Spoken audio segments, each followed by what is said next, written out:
Thank you everyone for joining us today. We're going to go ahead and get started. I'm going to turn the floor over to Joe Marks.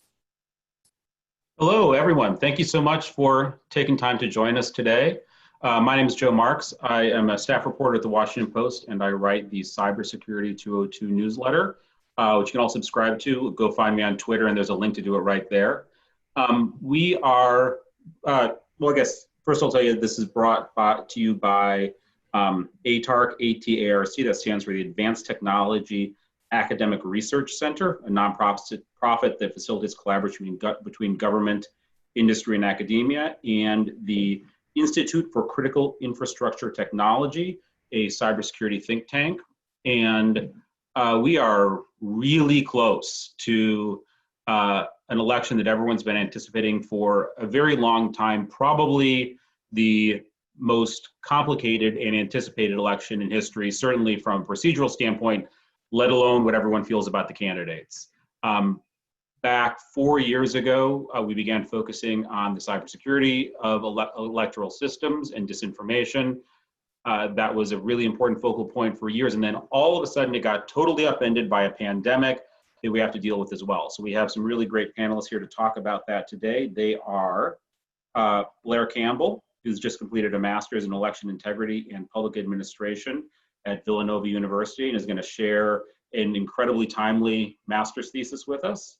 Benjamin Hovland, chairman of the Election Assistance Commission. Jennifer Morell, a partner at the Elections Group. Mike Hedinger, founder and principal of Hedinger Strategies Group. Param Eftekhari, founder and chairman of ICIT. And Tom Suter, who's CEO and founder of ATARC, A-T-A-R-C. And we're going to begin with Blair, who's going to give us a quick rundown of her incredibly timely thesis. Thank you so much, Joe. And thank you everybody for joining us today to talk about this upcoming election. Let me just get this ready to go. Okay, so as Joe mentioned, my name is Blair Campbell, and I am a recent graduate of Villanova's MPA program. And this summer, I conducted a research project on how to maintain election integrity in a pandemic. So what exactly is election integrity? Election integrity means that the election process must be free and fair for all of the citizens. The results must be upheld. It targets abuses that threaten election security and curbs fraud, and it promotes citizens' trust. It is important for citizens to trust their electoral system because if they don't, they're less likely to vote and our democracy will be less robust. So next we will discuss, has voting ever occurred in America during a pandemic? The answer is yes, it has. During the Spanish flu, the 1918 midterm elections were held. At that time, America was at war and citizens were encouraged to leave their homes and go out and vote. Now, only in the San Francisco area were citizens required to wear masks, as you can see in the left photo. Now we are over 100 years out and facing another pandemic and an election cycle. Some states, though, as we will review later, do not have no excuse absentee ballot methods.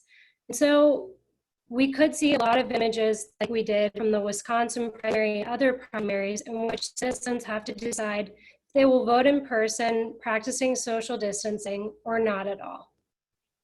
In the early 21st century, there has been an increase in natural disasters, weather events, terrorist attacks, and public health crises, which have led to election provisions. From these, elections have been canceled both in the US and domestic and globally. Presidential election in the US, though, has never been modified or canceled. Americans have always voted in elections, even in times of war. Also, there's a law that requires the states to send Congress their results from the election by December 23rd, and therefore this election could not be postponed indefinitely. It is important to note that states have the greatest power in the election process and not our federal government. Some states have election emergency powers and can engage in election modification, postponement, and cancellation. Election modification means that everything which occurred before the election emergency arose will remain valid, and it authorizes additional methods to be used, such as increasing time for voters to be able to go out and vote. In election postponement, any ballots originally cast will be thrown out and citizens have to vote again. And lastly, in cancellation, the election will be rescheduled once it is safe again. So states have explicit powers to protect human life and prevent collateral damage, but not all of them have explicit emergency election powers. Without these powers, the states don't necessarily have the tools to adequately act and protect their citizens as well as the election. Without these laws, oftentimes the courts have to step in and they can make politically charged decisions. Now, also it's important to note that states that have these provisions are different depending on each state. And I will show you on the next slide some differentiating factors. So on September 11th, when we were attacked by Al-Qaeda, it was also Primary Tuesday in New York City. The election had to be postponed, and it was postponed for only 20 days because that is New York's statute. Now, in comparison, after Hurricane Katrina, Louisiana canceled their elections because of the destruction and because Louisiana does not have a time frame to reschedule their elections. Eventually, the election was held, but it was a lot because judges had to weigh in and court cases were filed against the governor and secretary of state. Now, we already discussed about the 1918 midterm elections, but similarly, in 2004, Spain was attacked by Al-Qaeda in the Madrid bombings in their train system, and they were 3 days away from an election. The party in power decided to hold the elections as planned, so again, 3 days from their election. And they blamed homegrown terrorists who had been responsible for a few issues in the country already. But at the same time, the citizens were suspicious because Al-Qaeda was taking credit for these attacks. And so because of this lack of transparency, which was perceived of who was to blame in holding the election, citizens went out and voted in greater numbers than normal and voted that party out of power. Now, lastly, in Sierra Leone, after the Ebola crisis from 2014 to 2015, the party in power decided they would postpone their election for 1 year. They said that the crisis had undermined their agenda and they needed the additional time. This led to an authoritarian power grab. It serves as a warning for postponing an election this long. So now we will go back to review election integrity. So election integrity means the process must be free and fair for all, the results are upheld, it must curb election fraud and targeted abuses, and it has to promote citizens' trust in the process. After the 2016 presidential elections in which the Russians interfered, the Senate Intelligence Committee advised all of the states to implement safer practices for their pollings and that they needed to use a paper trail so that in case we were hacked, we could look at what the computer had and what the paper had as well. These 7 states in blue did not implement these changes, and so they're vulnerable in this election. It might seem small because it's just 7 states, but they make up 96 of the 270 electoral votes. As of today, 24 states have begun mailing out absentee ballots and our election is underway. For this year's election, more than 168 million of the country's 198 million registered voters will be eligible for an absentee ballot. That is about 85% of our population. As you can see on the map, 5 states are red, and they will not accept concerns about the virus as an excuse to receive an absentee ballot. So I ask you, are these states maintaining election integrity based off of the definition given earlier? Lastly, what does our system need to maintain election integrity? We need greater accountability and oversight, and we need this from nonpartisan individuals like public administrators who can be beholden to a mission and not a political party. As I mentioned earlier, the Secretary of State has the greatest election power in each state, but they're politically appointed and they have to oversee the electoral process and administer the safety of the elections. But because they're politically appointed, they could not be impartial. And so we need nonpartisan individuals to oversee our elections. Now, in contrast, Canada has independent officials who have established rights to grant these emergency election powers. And Australia and the United Kingdom also have nonpartisan oversight in nationalized elections. One huge issue that our country would have to decide is if our elections became nationalized, the states would have to give up their powers, and this would be a huge power struggle.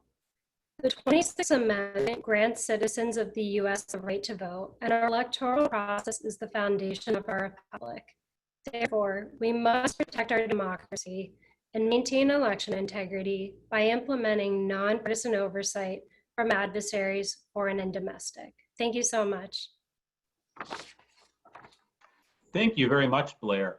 And we're going to go in a moment to some short opening statements from everyone who's here.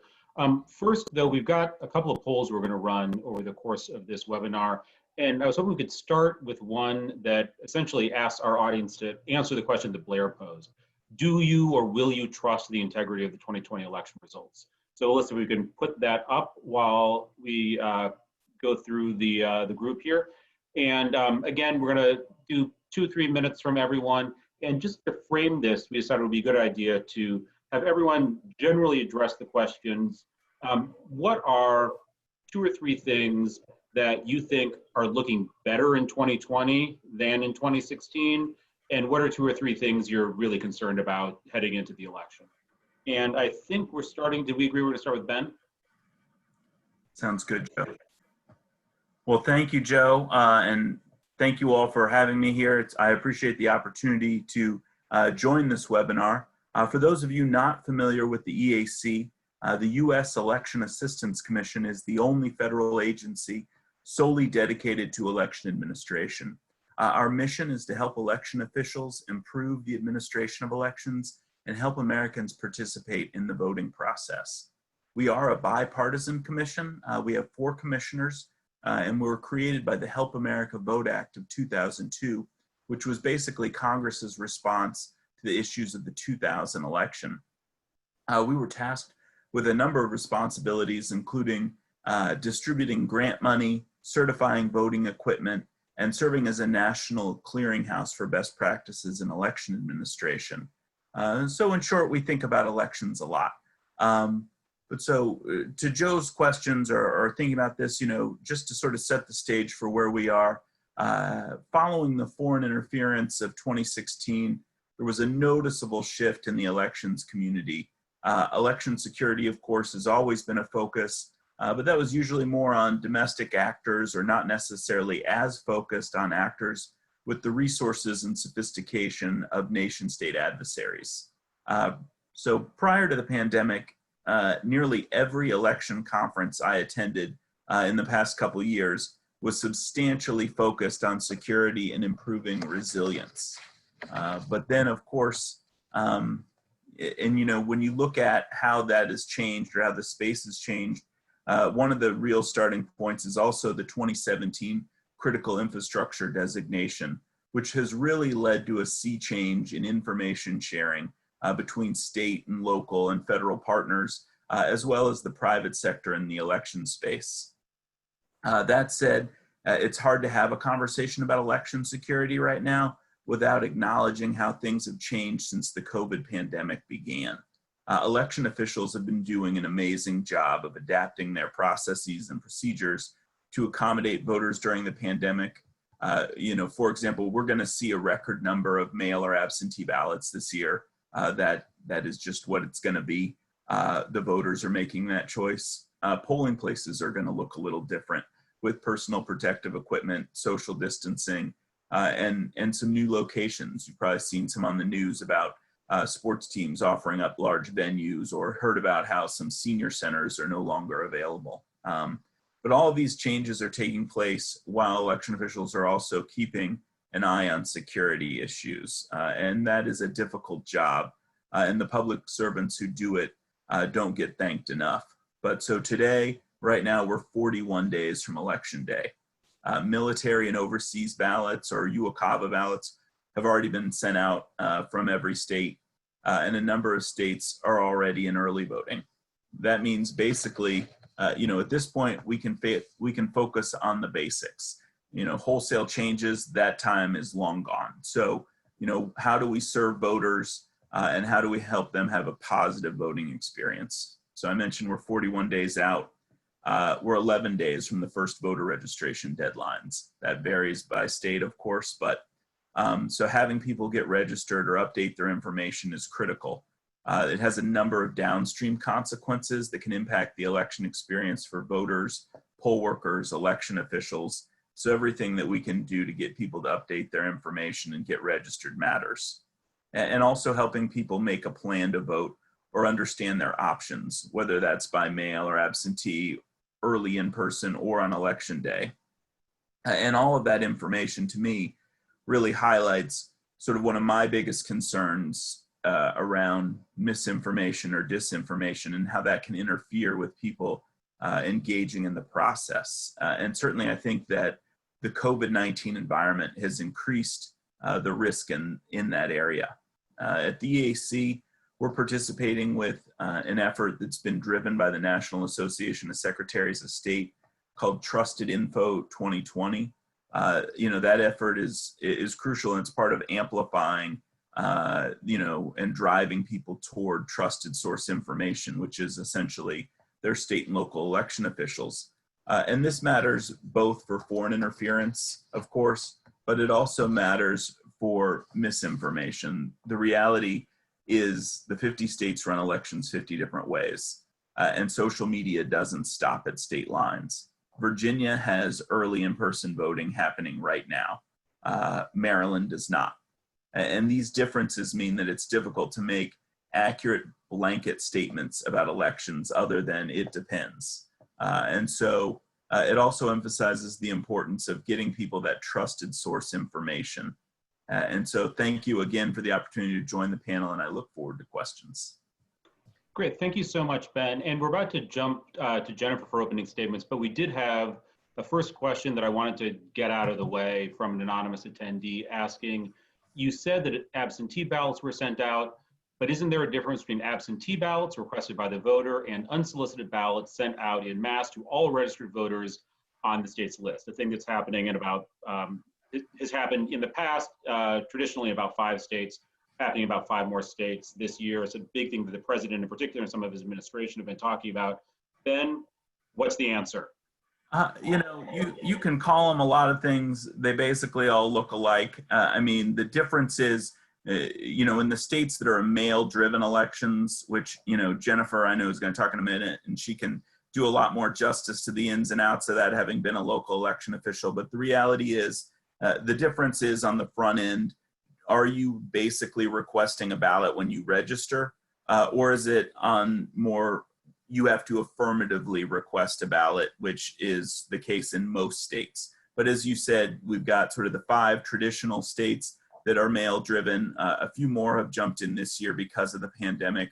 But either way, the ballot piece, the ballot process, the security and safety measures on the back end, it's a tomato thing. But the reality is the professionals that run elections know what they're doing. They have safeguards and controls in place. And it is a safe way to vote. It's how I'm voting. Thanks so much, Jennifer. Your comments on the broader topic and anything you want to say about that also, please. Yeah, thanks, Joe. I think I'll just cover that as I give some opening remarks. I'm really excited to be joining everyone today. As Ben mentioned, I spent about 8 years running local elections in both Utah and Colorado, and I've spent the last couple of years focused on election validation and election security. And what I'm frequently being asked right now is how, sort of similar to the question that was just posed, is what are we going to do to keep mail or absentee voting safe? And I want to start by stating that all forms of voting, in person as well as voting by mail, bring a variety of risks. But those risks can be managed and are being managed through various policies, procedures, and controls that we have in place for the mail ballot process. We are able to build layers of safeguards that really defend the process from manipulation. So I thought it might be helpful in my opening remarks just to briefly review some of those safeguards, which have continued to improve since 2016, to answer your question, Joe.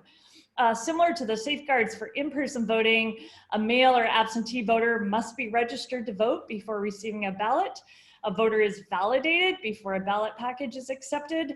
A ballot is then separated from the ballot package to maintain that voter privacy. And all those envelopes are kept, sort of designating that the voter has voted in case there is an attempt to double vote, and then the ballot is counted.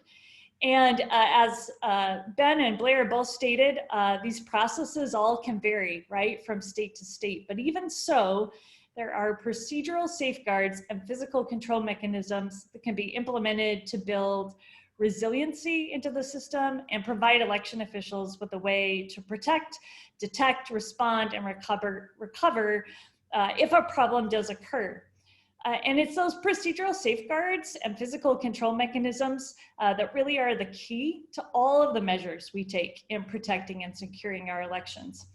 And despite the differences in how elections are administered among the 50 states and territories, they all have protocols for the 4 things I want to talk about, which is verification, reconciliation, chain of custody, and then validation or auditing. And I want to just start with verification because I think it's the most important and sometimes the most misunderstood and overlooked at times. Verification actually starts by the election staff verifying their own identity. And this usually is with a user account, a password, and two-factor authentication. And they have to do that before they access the voter database or the election management system. And this occurs every single time they have to enter voter registration information, enter an application for an absentee ballot, extract voter information to create a mail ballot packet, check in a return packet when it comes into the election office, when they're scanning ballots that have been extracted, and when they're tabulating totals. So every single time they have to go through a validation process. And then next we verify a voter's identity when they register to vote, when they request an absentee ballot. A returned ballot envelope must be signed by the voter, attesting under penalty of perjury that that voter is the entity entitled to fill out that ballot or who is casting or sending that ballot to the election official. And then often that signature on that declaration goes through a further verification, either by checking it against a signature on file or requiring some identifying information or through a witness or notary. And in some states, if the voter cannot be validated or authenticated, the voter is contacted to verify that the ballot package was submitted by her or him.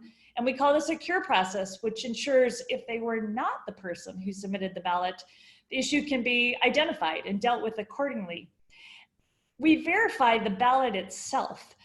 Most ballots have style codes. We sometimes call these timing marks, code channels, QR codes that are verified by the voting system.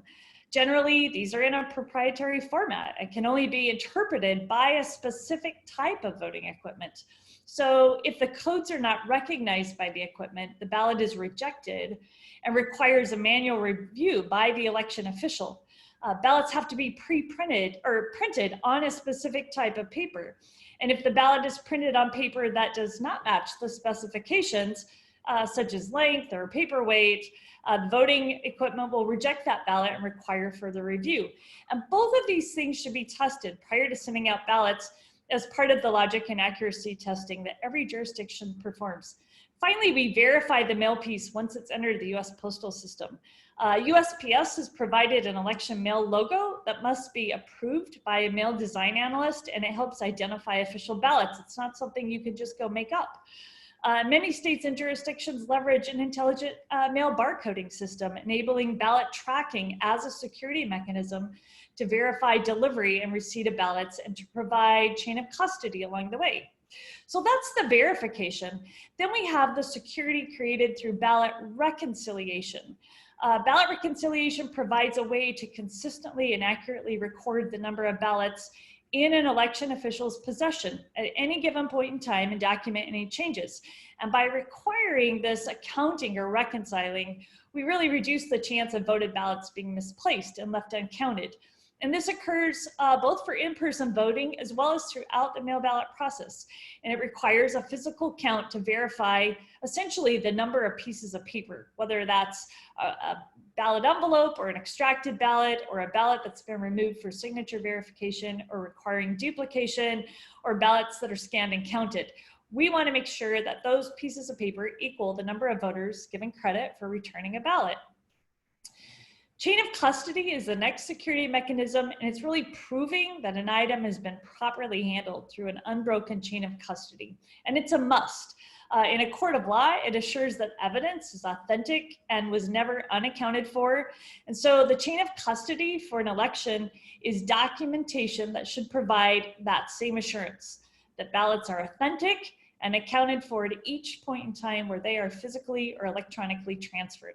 That means when they're printed, issued, delivered, cast, transported, scanned, duplicated, adjudicated, reconciled, audited, stored, all the way through the process. So the chain of custody logs become a story that follow a ballot's journey through the voting process and provides evidence to relieve any uncertainty that a ballot has been tampered with by indicating when and who took possession of them each time they are physically moved.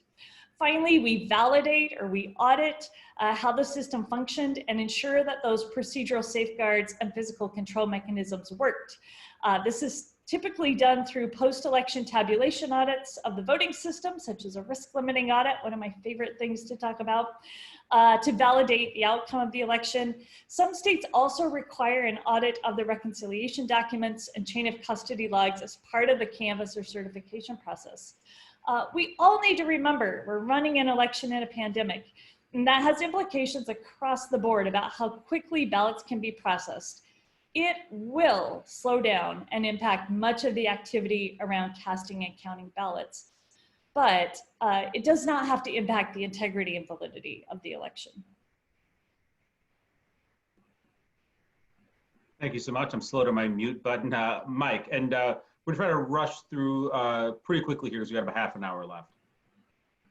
I can do our best to catch us up and get back on schedule a little bit. So, you know, I'm a tech guy, so I wanted to talk a little bit about technology and in particular deepfakes. And I think you mentioned, Joe, at the outset, you know, what's going to be different in 2020 than 2016. Well, in 2016, we weren't even talking about deepfakes, right? I mean, it's a term. And it's pretty ubiquitous now in the work that we do, but it's a term that really has only been around since 2017. So, you know, the technology itself is not harmful, right? But it's certainly ripe for abuse. And, you know, if you think about applications that allow you to make your pet talk or let you swap faces with celebrities, you know, that's fun, clearly not harmful. But when you start thinking about, you know, altering algorithms or making it appear that a candidate for political office maybe said or did something offensive or even harmful, you can see how deepfakes might have a pretty significant impact on elections. And we've seen more and more of this recently. And I think as we go into, you know, the next 41 days, we'll certainly see more of it. So, you know, I was looking at some stats. You know, Forbes was out with an article back at the end of 2019, the number of deepfake online videos doubled in 2019, essentially, from about 7,000 to close to 15,000. So that's a lot of videos being altered out there. And it's pretty concerning. And part of the problem is it's a commodity, right? I mentioned, you know, you can make your pet talk. Well, that's pretty simple, free technology, right? So in the hands of someone who wants to alter a video, whether that video is of Joe Biden or Lindsey Graham or Donald Trump, it doesn't really matter. And so, you know, we see this coming from everywhere. We see it coming from inside the United States and a lot of activity overseas, right? Places like China and North Korea and South Korea and others. And at the end of the day, it poses, I think, a fundamental, you know, threat to the elections, right? It deters people from voting in some cases. It makes people concerned that the individual maybe they've chosen to vote for has done something untoward or other things that could potentially affect you know, how people go out. You know, this is something I think Republicans and Democrats both recognize, or at least they should. You know, there's a Brookings Institution study that talked about how this could really erode trust in our democratic institutions. And it also, you know, that study also said that we're pretty ill prepared in the United States for the wave of deep fakes and the Russian disinformation campaigns that we've seen. In 2016, certainly, I think, bore that out. I'll just touch on a couple quick things and I'll throw it back over to you. You know, and we talked a little bit about how elections are carried out in this country. Again, it's at the state level. So, we haven't seen much push for federal regulation, but we have seen some in the states. California and Texas in particular have looked at election-related deepfake legislation, making it illegal essentially to create and disseminate doctored content, with the intent to influence an election. Virginia's amended some criminal statutes as well around the alteration of digital content without consent to deal specifically with deep fakes and election integrity. So, there's a lot of language, a lot of proposals floating around in Congress. Right now, I think there were 3 separate deep fake related provisions in that FY21 National Defense Authorization Act. There was a package actually that I just saw. It was put forth by most of the House Democratic committee chairmen on election integrity and a host of other things. Just today, I was looking at it as I was getting ready to get on the website, so on the webinar. So a lot of activity around deepfakes and regulation. But the real question is, what do we do, right? It's hard to trace. We can't necessarily track down every bad actor. And as I mentioned, it's essentially a commodity technology that allows for some of these changes. So, voter education is really, really key. And I think we've got to focus on that. You never want to over-regulate, but you also have to be, make sure that we're tracking, bad actors where we can track them. And maybe we need to think about not rooting out necessarily the bad actors, but authenticating good content, right? And that's something I think with a voter education effort and with some other potential regulatory efforts from a consumer and consumer privacy standpoint at the FTC, we could look to protect citizens and help them understand what's real and what's fake. So really important issue, and I'll stop there and look forward to taking questions. Thanks again for having me. Thanks so much, Mike. And Tom and Parham, I think you two are sort of tag teaming this one, so I'll just throw to you two together. Sure, yeah, this is Parham. Welcome everybody, we're excited to be here. I guess from my perspective, it's just the threat of politicizing this topic. We don't want to politicize the community that's providing insights into election security. We don't want to politicize the election security intelligence itself, because we have enough, as been mentioned several times, there's enough disinformation and misinformation out there. And by folks on either the far left or the right or the far right, and everyone's getting involved, whether it's politicians or media, by us doing this, we're just adding fuel to the fire and giving Russia and China and Iran and adversaries who are doing a great job, has been mentioned, already creating misinformation and disinformation.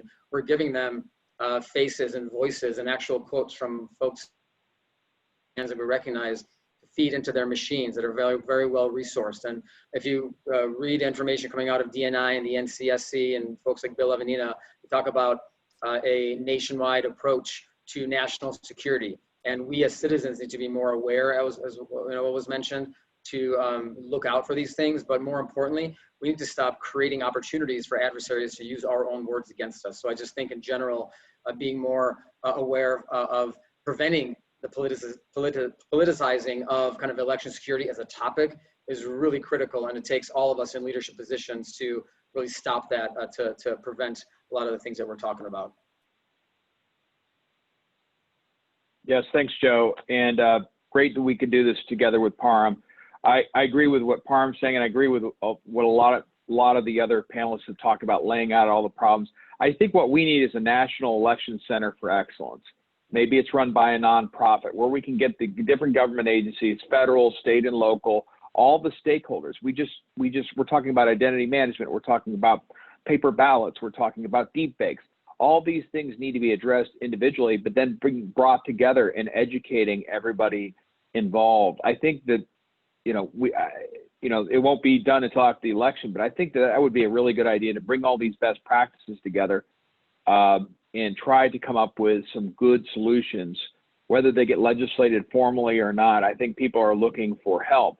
A lot of these state electoral boards, they're not funded very well. They need information.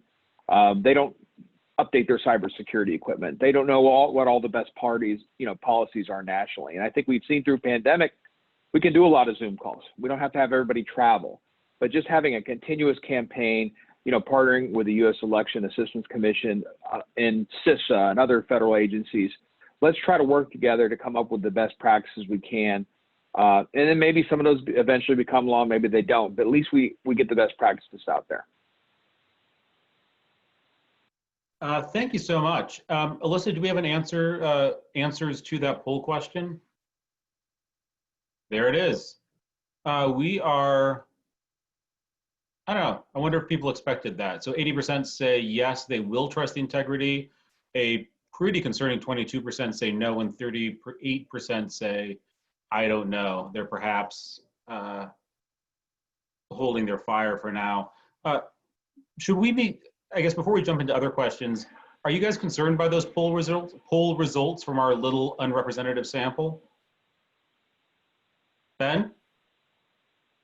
I think that certainly it's always of a concern to see that. And I think one of the benefits really of my job, one of the privileges I have, all times it involves traveling around the country to election official conferences, to their offices, seeing that back end work like Jennifer used to do and still helps with. And you just can't, I think so many people think they understand voting or elections because they vote. I worked on the Hill, and I can tell you that a lot of people think they understand election administration because they run campaigns or work in campaigns.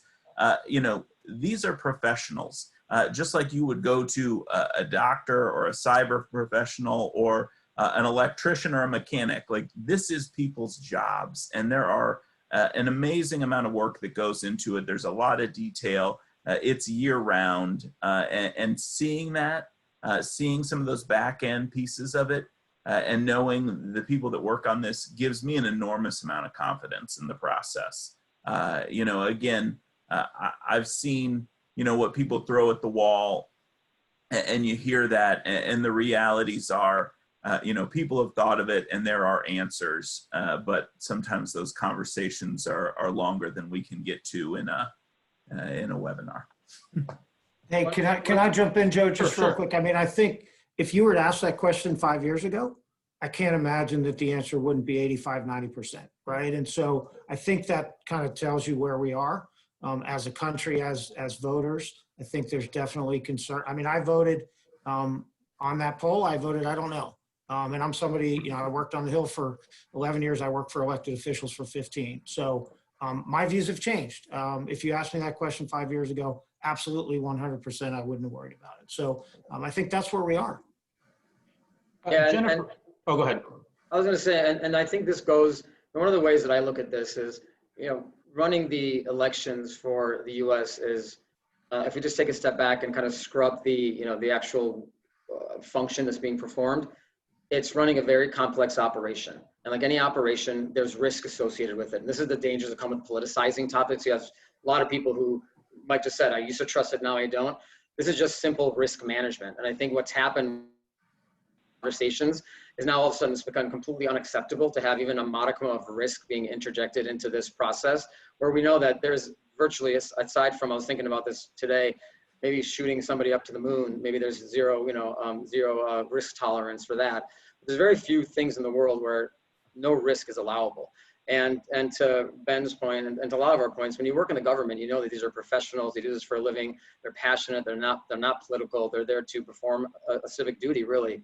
And I think we have to remember that, and whatever the context of the risk is, whether it's technical risk, misinformation, potentially some ballots get mailed, it is something that we should work towards mitigating and minimizing the risk. But the question is, does the risk that's interjected change the outcome? Is the wrong person going to be put into office because of whatever that risk is of what could go wrong? And I think there are adversaries out there who want to give us the impression, give citizens the impression that yes, that's what's happening right now, and to make us not be confident in our democratic institutions. And that's what's very dangerous. And I'm afraid that that's what's happening successfully to their advantage.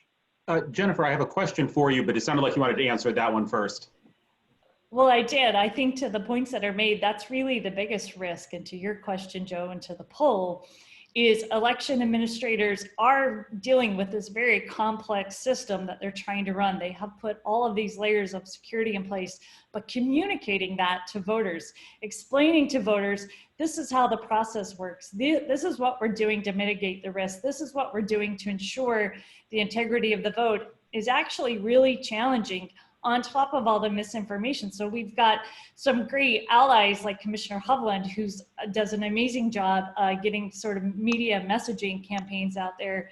But that's the biggest challenge, and they're supposed to be communication pros on top of all the other things that they have to do. And so that, yeah, that's my biggest concern.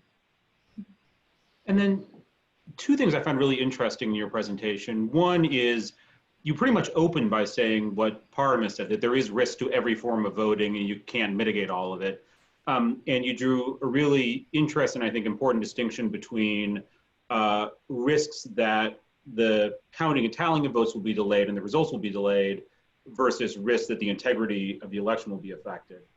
I'm wondering, are you concerned, and what does concern you about this surge in mail voting that is happening in 2020, and is the fact that so many states are dramatically increasing the amount of absentee or mail voting that they're counting, could that create problems? And the fact that the federal money that supports that, big chunk of it came early on, I think about 400 million.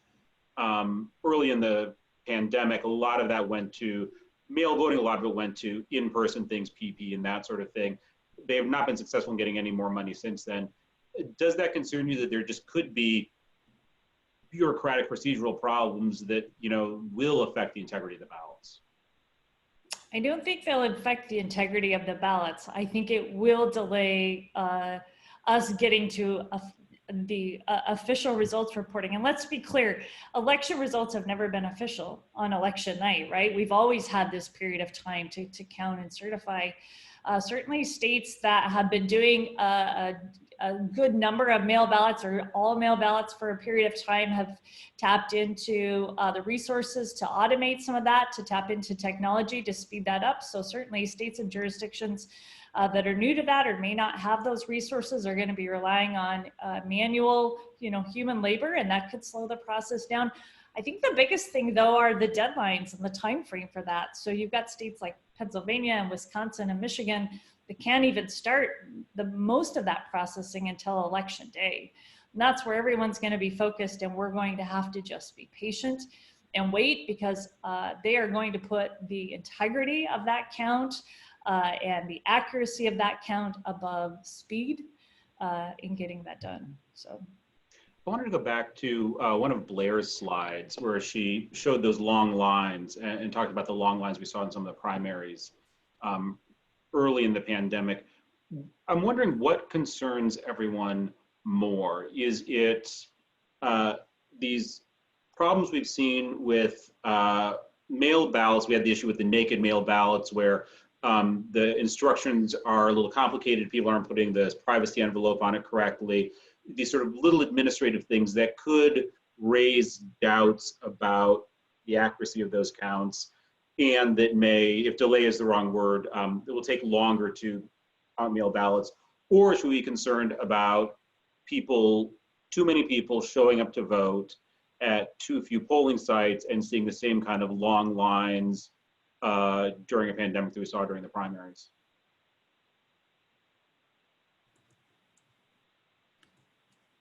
So can I jump in here real quick? Yeah, please. To me, I mean, some of the long lines are in some cases in North Carolina and Georgia and places like that are intentional, right? I mean, they've reduced the number of polling places, and as a result, you've got longer lines than there should be. I vote in Northern Virginia. We've got a relatively small precinct. If everybody shows up, we have 100% turnout. The line's not going to be probably more than an hour or two. I've lived out here 20 years. I don't think I've ever waited for any election, more than more than about an hour. But I think, you know, when you talk, Congress talks a lot about restoring the Voting Rights Act and some of the work that John Lewis favored and the bill that's on the floor. I mean, the idea of making sure we have enough polling places, whether we're in a pandemic or not, is really, really critical to the integrity of democracy, not necessarily the integrity of a single election or a single time that we get together and vote. So I think that, I mean, to me, those are really, really critical issues. Blair, I'm wondering, you spent a semester at least with your head in every previous problem we've faced in elections. Where do you rank this? Is this greater than anything we've faced before? I think just because there's so many different angles coming together with these potential interferences and the pandemic, and a lot of these states having never done, you know, like vote by mail and expanding that because of the pandemic, we're kind of in the perfect storm. So I live in Pennsylvania, and our governor, after the 2016 election, passed this Act 77. And it was to have the like paper ballots as well in our machines, and that you could get a no excuse absentee ballot.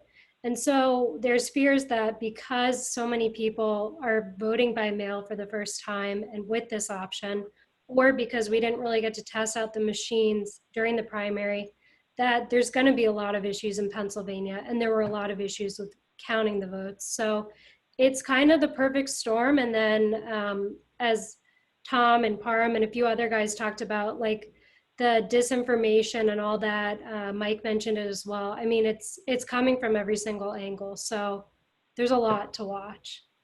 You, one of your slides pointed to I forget if it's 6 or 7 states that, you know, despite all of the federal money and all of the focus and all the efforts since 2016, do not universally have paper trails for all of their ballots, and posed to the question, is there integrity to the vote in those states? What do you think the answer is?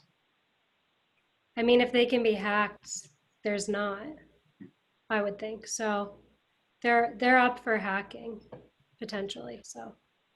And Ben, you have been in the middle of all of these efforts since 2016 to funnel money from the federal government to states to improve, first for cybersecurity, now to run elections during the pandemic.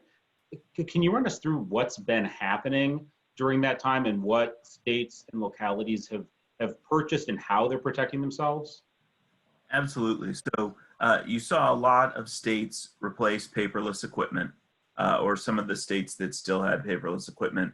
You know, I think some of the things in Blair's slides refer either to partial states, but then also the volume of vote by mail this year is going to matter. Or some states have, you know, a few, or they have some paperless equipment that's only for accessibility, or is primarily for accessibility voters. So, you know, you're going to have over 90% of Americans vote on some form of paper or a paper record this year.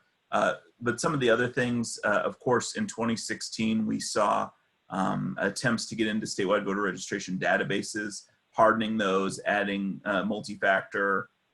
We've seen development of programs like cyber navigators, which are really fantastic, and really what I think is part of the real long-term solution for a decentralized election structure, where you have, you know, usually these are state-based employees who have regional responsibilities. So recognizing that, you know, a lot of counties don't necessarily have the resources to have dedicated cyber professionals.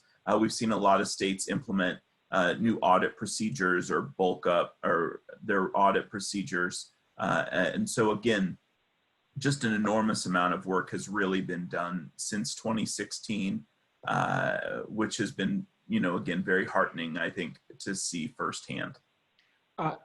Do state and local election officials have the money and the resources they need at this point? For 2020 or generally? Give me both. Both. You know, I think I will say I have a very, very consistent public record of saying that elections need more money. I think one of the things in particular that gets talked about, but is the need, particularly with the critical infrastructure designation, with the focus on foreign interference. I think one of the real important conversations has been the need for an annual federal funding stream. You can look in the sector-specific plan, and there is a page that's dedicated to the fact that the 380 million from FY 2018, the 425 million from FY 20 are incredibly important and have allowed a lot of improvement. But you've got to have that sort of constant investment, both to keep things updated and maintained, but also for efficient planning. Again, you can have a state set up a cyber navigator program, but if they're only going to be able to run that for 1 or 2 years, then what good is it? If they know they have that annual funding stream coming and they can dedicate professionals to working on that, it's just much more efficient. And again, in the scheme of things, what we spend on our democracy is really a drop in the bucket. Can I just add something to what Ben said that I think is really important, why we need that continual funding, is these one-time funds, the philanthropy that's funding things, those are all going towards equipment and supplies. But what I hear across the board from election officials is they need people. They need full-time, highly skilled people, and you only get that. You don't get that with one-time funding. You get that only when local jurisdictions know they're going to have a constant budget to support those FTEs. So that's really important what Ben just said.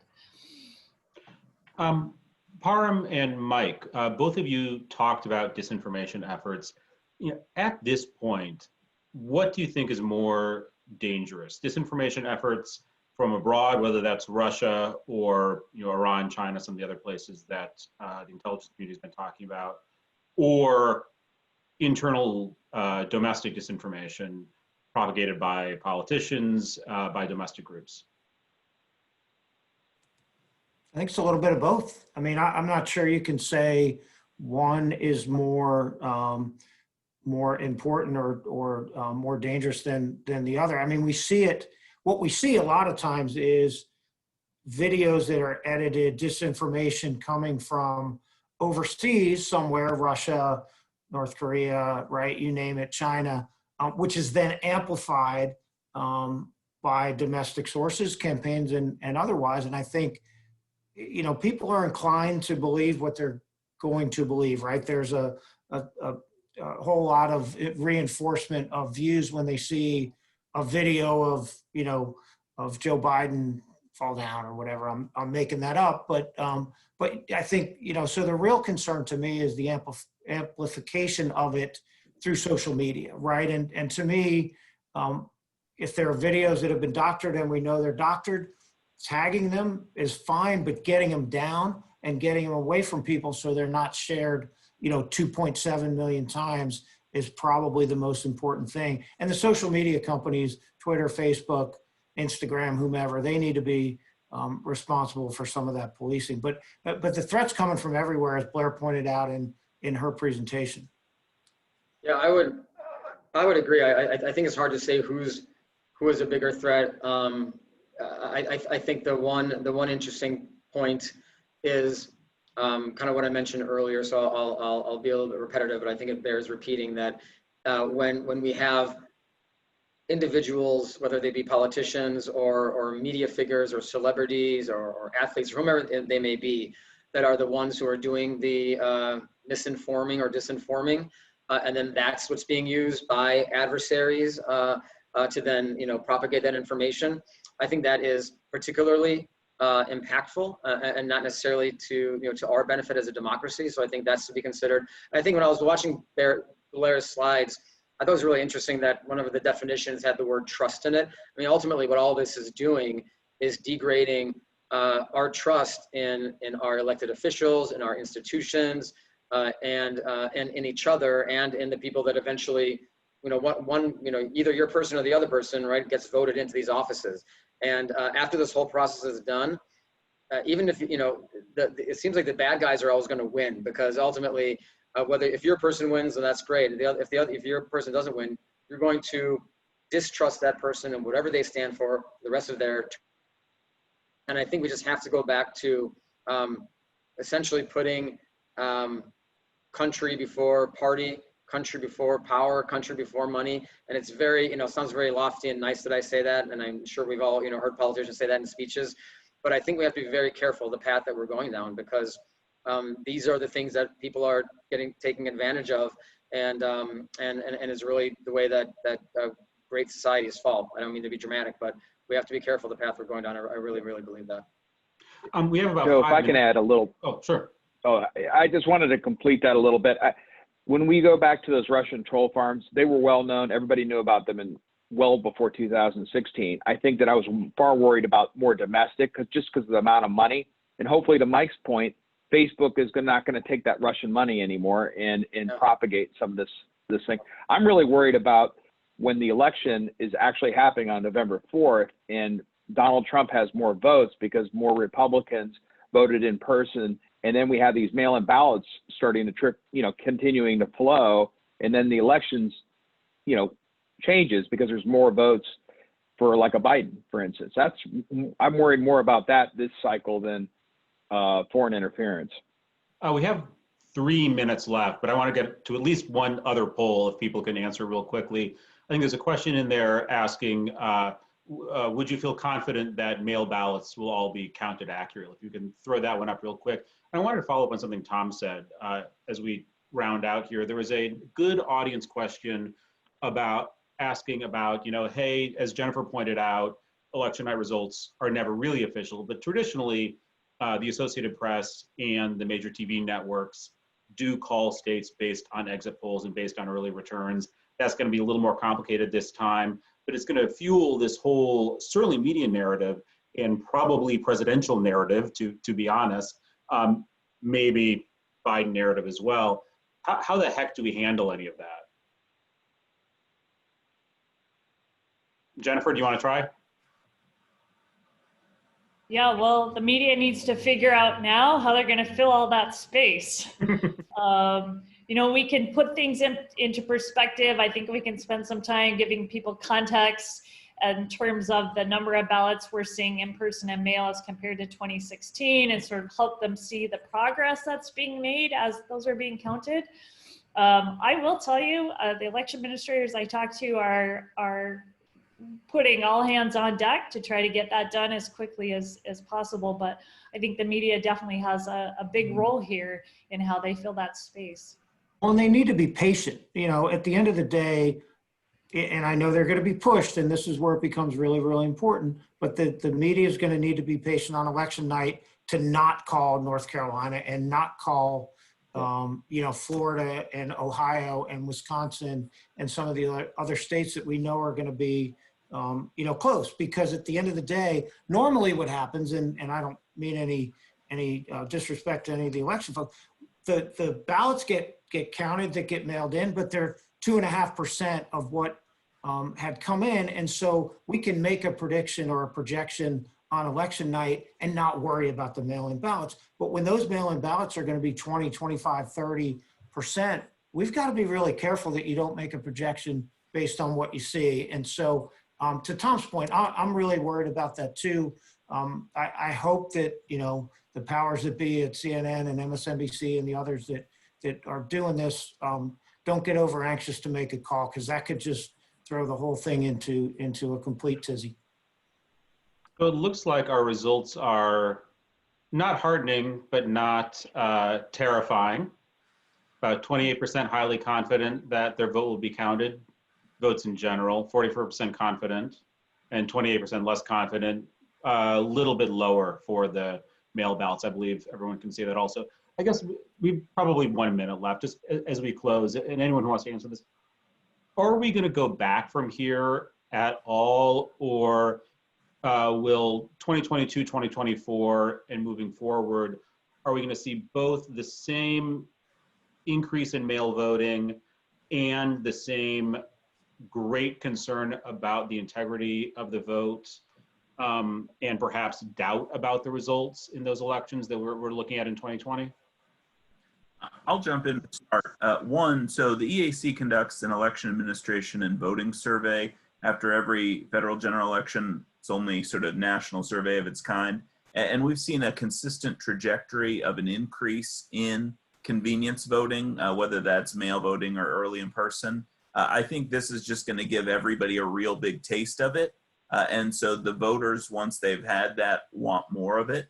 I also think there's a ton of lessons learned this year already. People are, maybe they haven't utilized mail or absentee ballots a lot in their state, and they're realizing, maybe we didn't have time or the resources to do that this year, but we want to do it in the long run, whether that's, putting online requests in place, doing, simplifying ballot tracking systems, et cetera. So I really think you're going to see a lot of these processes improve in the future, but integrity, security are going to continue to be an issue. I think to the question earlier, my hope is that we do start, investing in it in a way that our democracy deserves. And I think with that, we can certainly make, a lot of, you can get a lot of bang for your buck in this space. And so, I'm hoping to see continued support for election officials and this space. Anyone else want to close this out?